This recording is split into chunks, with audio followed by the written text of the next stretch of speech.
Shalom Bapak Ibu yang saya kasih di dalam nama Tuhan Yesus Kristus. Pada kali ini kita akan melanjutkan perenungan kita, di mana merenung itu penting dan merenung itu sangat diperlukan bagi kita, sehingga kita belajar melalui pengalaman, belajar juga melalui firman, karena renungan kita didasari oleh firman. Ada satu pertanyaan, dan pertanyaan ini akan mengawali pembahasan perenungan kita pada kali ini. Pernahkah Bapak Ibu dan saudara-saudara semua bernazar?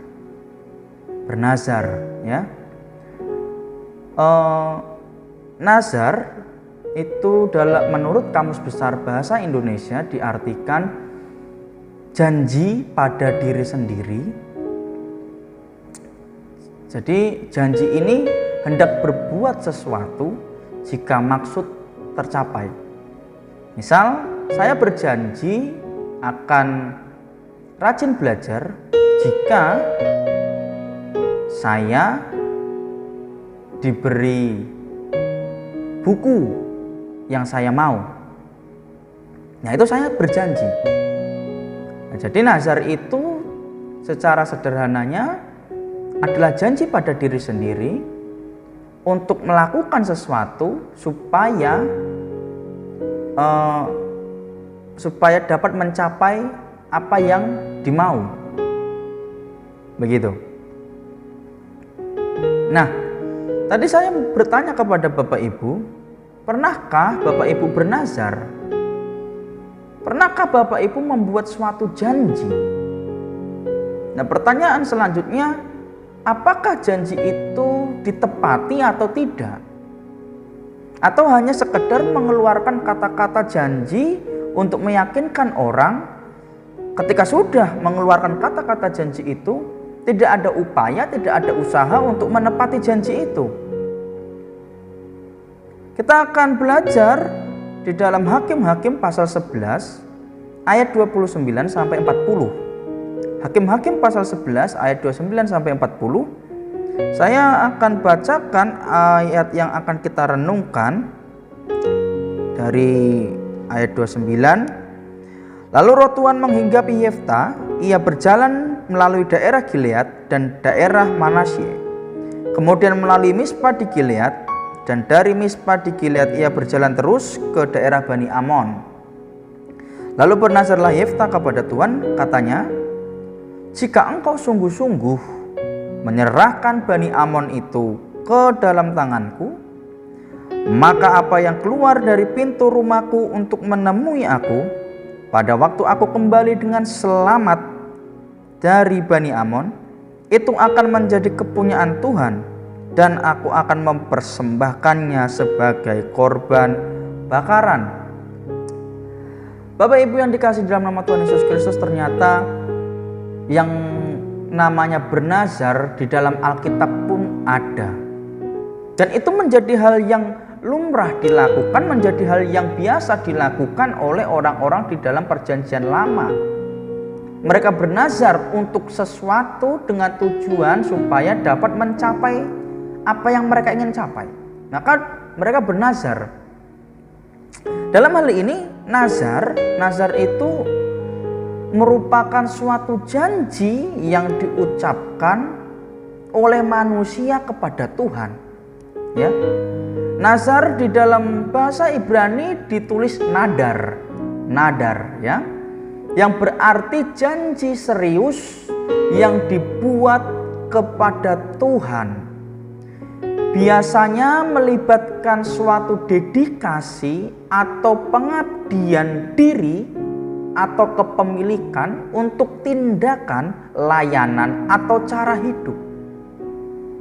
Jadi saya tekankan lagi, nazar dalam bahasa Ibrani yang ditulis nadar berarti janji serius yang dibuat kepada Tuhan. Nah, jika seseorang sudah berjanji dengan serius kepada Tuhan, berarti ada satu urgensi, ada satu hal yang sangat sungguh-sungguh penting, sehingga janji ini dibuat kepada Tuhan. Dan janji ini ujung-ujungnya berupa suatu pengabdian diri. Ya. Pengabdian diri kepada Tuhan. Saya dulu pernah waktu SMP sakit demam berdarah tiba-tiba dari sekolah, tiba-tiba saya sakit. Kemudian di rumah diistirahatkan. 2 hari baru saya masuk ke rumah sakit dan barulah ketahuan bahwa saya terkena penyakit demam berdarah. Rasanya sangat sakit, panas dingin dan akhirnya karena saya sudah tidak tahan lagi dengan kondisi itu, saya berdoa membuat janji kepada Tuhan. Saya bernazar seperti ini. Tuhan, jika Engkau sembuhkan, saya mau deh melayani Tuhan, apapun bentuk pelayanannya, entah itu pimpin pujian, ngajar sekolah minggu, apapun itu. Saya mau Tuhan untuk melayani Tuhan asal saya Tuhan sembuhkan dari sakit demam berdarah ini. Nah, itu serius. Ya, karena saya berada di dalam kondisi yang sakit dan butuh sembuh, segera sembuh. Sebab karena saya sakit, saya tidak bisa ikut study tour waktu itu ke Bandung. Akhirnya sembuh. Lantas apakah janji saya, nazar saya itu saya tepati? No, saya tidak menepati janji itu. Bertahun-tahun. Oke. Itu pengertian dari nazar, merupakan janji serius yang dibuat kepada Tuhan. Nah, kita kembali kepada Alkitab. Yefta merupakan tokoh yang berasal dari Gilead. Dia menjadi hakim atas Israel selama 6 tahun. Dia diangkat menjadi hakim untuk membebaskan bangsa Israel dari bangsa Amon. Waktu itu ya bangsa Israel ada di tekanan bangsa Amon ya. Sebelum itu ya, sebelum si Yefta ini berperang kepada Bani Amon, Yefta telah dihinggapi oleh Roh Allah atau diurapi oleh Roh Tuhan. Nah, namun tetapi gini, meskipun dia sudah dihinggapi Roh Allah, dia tetap bernazar untuk berperang. Sebelum berperang, ya, dia sebelum berperang sudah diurapi Tuhan, sudah dihinggapi Roh Allah, namun dia tetap bernazar. Kita tahu bahwa di dalam perjanjian lama, orang-orang yang dipenuhi oleh Roh Allah, dihinggapi Roh Allah, diurapi oleh Roh Allah adalah orang-orang yang khusus. Tidak semua orang pada waktu itu memperoleh satu anugerah atau keistimewaan ini, yaitu dihinggapi Roh Allah. Kita sudah memiliki satu logika bahwa orang yang dihinggapi Roh Allah, tentu apa yang dikerjakan pasti berhasil, karena Allah menyertai. Karena Allah pasti turut campur tangan, bekerja, bertindak untuk hal yang dikerjakan itu tadi. Nah, kita bisa melihat di sini, walaupun Yefta sudah dihinggapi oleh Roh Tuhan, dia tetap bernazar. Artinya dia tidak yakin bahwa dia yang dihinggapi Roh Tuhan itu akan memenangkan pertempuran melawan Bani Amon. Padahal Yefta adalah orang yang sudah dipenuhi Roh Tuhan, dihinggapi Roh Tuhan. Nah, karena dia tidak yakin, akhirnya dia bernazar. Dia membuat janji kepada Tuhan. Tahu janjinya Bapak Ibu? Dia berjanji di ayat yang ke-31, dia berjanji, dia bernazar, maka apa yang keluar dari pintu rumahku untuk menemui aku pada waktu aku kembali dengan selamat dari Bani Amon, itu akan menjadi kepunyaan Tuhan, dan aku akan mempersembahkannya sebagai korban bakaran. Ya. Oke, lanjut lagi. Jadi mengapa seseorang bernazar? Supaya satu, Tuhan mewujudkan permintaannya. Nah, saya mau agak mengartikan ini meskipun ini agak liar begitu ya. Jadi mengapa seseorang bernazar? Satu, supaya Tuhan mewujudkan permintaannya. Nah, arti yang lainnya saya artikan ini suatu upaya menyogok, menyuap, mengiming-imingi Tuhan. Untuk apa? Untuk mewujudkan permintaan itu tadi. Atas kedua, alasan kedua mengapa seseorang bernazar, karena ketidakyakinan kepada Allah. Sudah berdoa tapi rasanya kurang yakin, meskipun sudah berdoa akhirnya ditambahi dengan bernazar, berjanji sama Tuhan. Kalau Tuhan kabulkan doaku, aku akan beri ini dan beri itu dan yang lainnya. Dan inilah yang dialami oleh Yeftah, Bapak Ibu. Yeftah merasa tidak yakin dia akan menang melawan Bani Amon, maka dia bernazar. Maka dia berjanji untuk memberikan sesuatu kepada Tuhan. Wow, Bapak Ibu tahu apa yang dinazarkan oleh Yeftah? Itu mengakibatkan satu kepedihan di hatinya. Ketika Yeftah sudah berhasil menang melawan Bani Amon, dia pulang.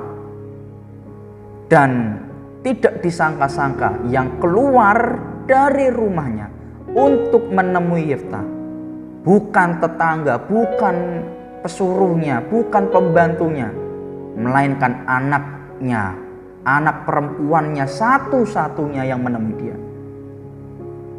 Lantas yang dia rasakan adalah hatinya terpukul, ya. Bahkan Yeftah sampai mengoyakkan bajunya karena dia tidak tahu lagi harus bagaimana. Itu memedihkan hati Yeftah. Sebab Yeftah telah bernazar, apa yang keluar dari rumahku untuk menemui aku saat aku menang atau kembali dari medan perang, itu akan aku persembahkan kepada Tuhan. Dan tidak sampai di situ, model persembahan adalah korban bakaran. Kita tahu bahwa korban bakaran adalah korban yang disembelih kemudian dibakar.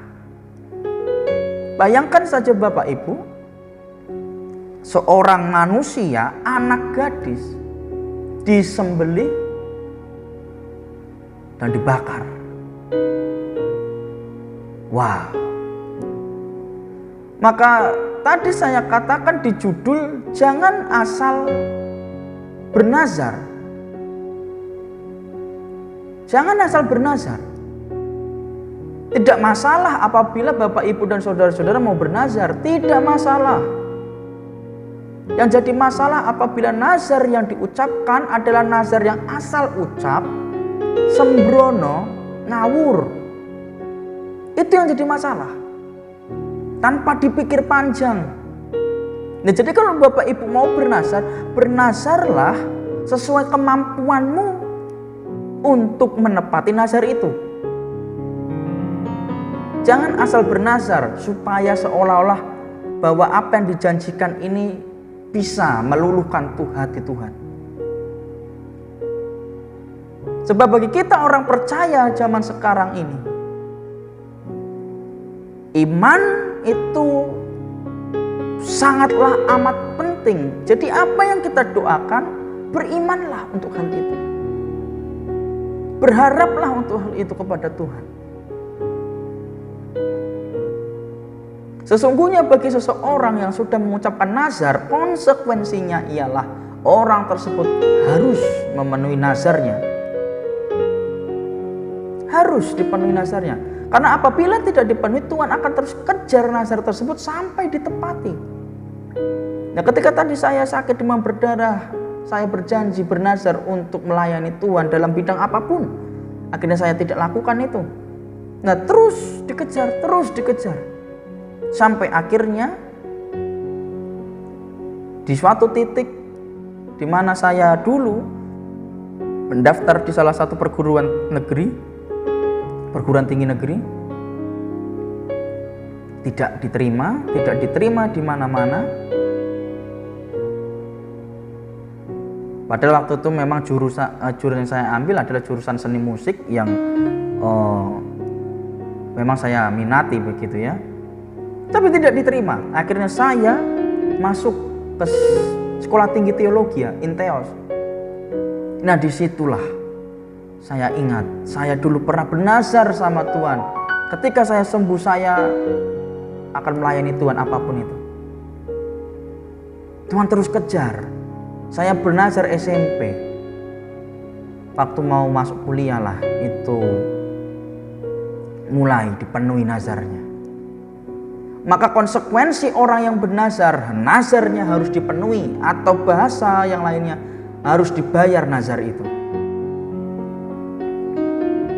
Maka Bapak Ibu, apabila Bapak Ibu mau bernazar, bernazarlah untuk hal-hal yang khusus, yang sifatnya serius, yang sifatnya menentukan keberlangsungan hidup atau masa depan. Bernazarlah untuk hal-hal yang khusus, yang sifatnya serius, yang sifatnya menentukan masa depan atau keberlangsungan hidup.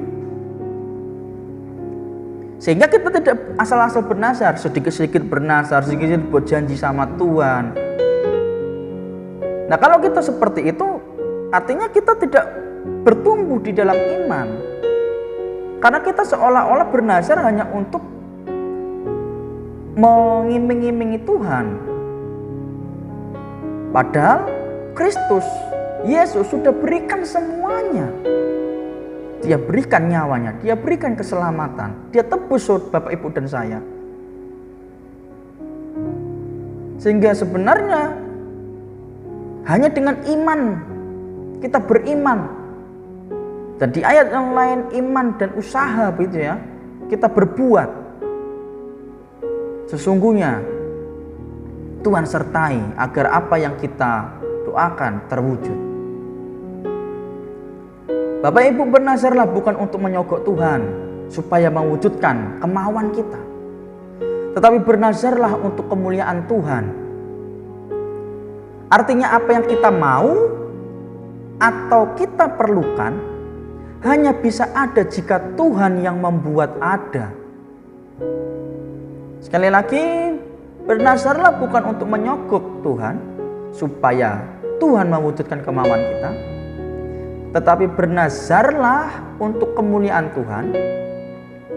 Artinya apa yang kita mau atau kita perlukan hanya bisa ada jika Tuhan yang membuat ada. Apa itu? Tentu Bapak Ibu yang tahu di dalam pengalaman, dalam keseharian, di dalam menjalani hidup, setiap orang tentu berbeda-beda. Maka pada satu titik mungkin Bapak Ibu akan berada di titik untuk bernazar kepada Tuhan. Bernazarlah untuk hal yang serius, untuk hal yang menentukan keberlangsungan hidup atau masa depan. Ketika tadi kita belajar tentang Yefta, nazar Yefta ini memang menentukan satu keberlangsungan hidup bangsa Israel. Tetapi hal yang kita soroti adalah dia terlalu cepat berucap.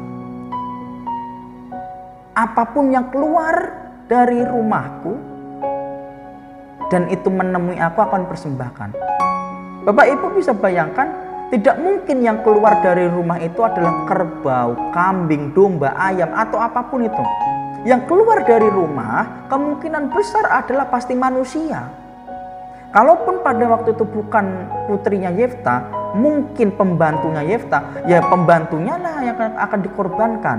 Artinya manusia juga yang dikorbankan kepada Tuhan. Manusia juga yang disembelih dan dibakar untuk Tuhan. Tetapi apabila waktu itu Yefta mengatakan apapun yang ada di dalam kandangku itu akan semua persembahan kepada Tuhan sebagai korban persembahan, mungkin di sini kita tidak akan menyoroti Yefta keliru dalam bernazar. Tetapi apapun itu, Alkitab tetap mengajarkan kepada kita bahwa untuk bernazar sesuaikan dengan kemampuan, dengan porsi, dan bukan untuk mengiming-imingi Tuhan, bukan untuk menyogok Tuhan, tetapi nazar itu untuk memuliakan Tuhan. Tapi dari Yefta kita juga belajar satu hal, yaitu menepati nazar. Wow, Yefta mengatakan bahwa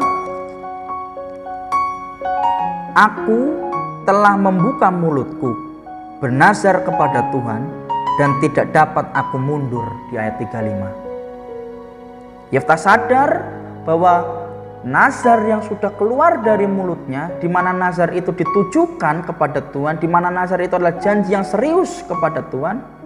Yefta sadar itu, dan Yefta katakan, aku tidak dapat mundur dari nazarku. Artinya jika memang yang keluar adalah putrinya, maka konsekuensinya Yefta harus menepati nazar itu. Putrinya harus dikorbankan sebagai korban persembahan bakaran. Nah, Yefta tepati, meskipun itu membuat hatinya sedih, membuat hatinya hancur. Tapi dari sini kita belajar bahwa Yefta adalah pribadi yang menepati nazar. Nah, maka Bapak Ibu, belajarlah ketika memang Bapak Ibu pernah bernazar, tepati nazar itu. Saat ini mulai ingat lagi, pernahkah Bapak Ibu bernazar kepada Tuhan? Pernahkah membuat janji kepada Tuhan? Jikalau pernah, apakah sudah ditepati?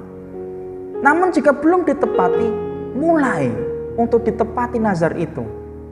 Sehingga nazar itu memuliakan Tuhan, sehingga kita pun sebagai manusia tidak asal-asal berucap kepada Tuhan. Apa yang sudah dinazarkan kepada Tuhan harus ditepati. Demikianlah kebenaran firman Tuhan pada kali ini. Tuhan Yesus memberkati. Amin.